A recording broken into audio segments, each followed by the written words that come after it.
Hello.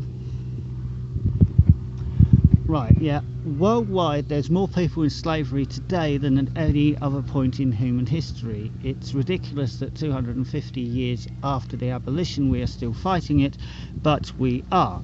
There's about 200 million globally, including in this country.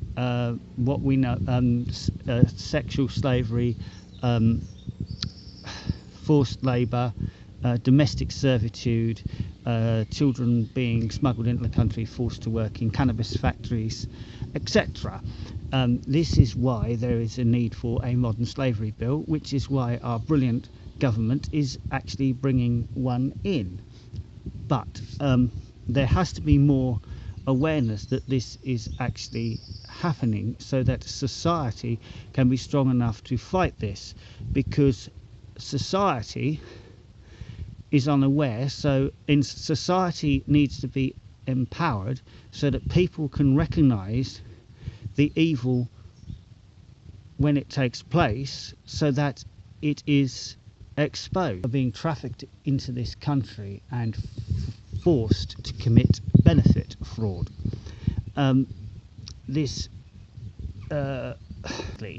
UKIP's anti-immigration rhetoric, claiming that all Eastern Europeans are criminals, is making people who are being victims of crime, because those who are being forced to commit benefit fraud by trafficking gangs are victims of crime. Because of the anti-Eastern European rhetoric from UKIP, victims of crime are being seen as victims, and it is making it more difficult to actually spot victims of trafficking so that they can be free. Businesses having modern slavery taking place in their supply chains, which is why people want transparency in supply chains. Since the time of Shaftesbury, there's been people in this country who have found child labour unacceptable, and it is unacceptable anywhere in the world.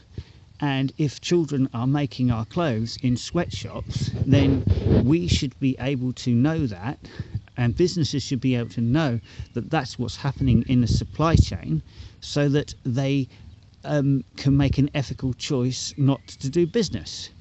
Now, when you mention this, I have actually had somebody say, "You're wasting your effing time. We like cheap clothes." But I know I'm not, because at one time people said the same thing about sugar.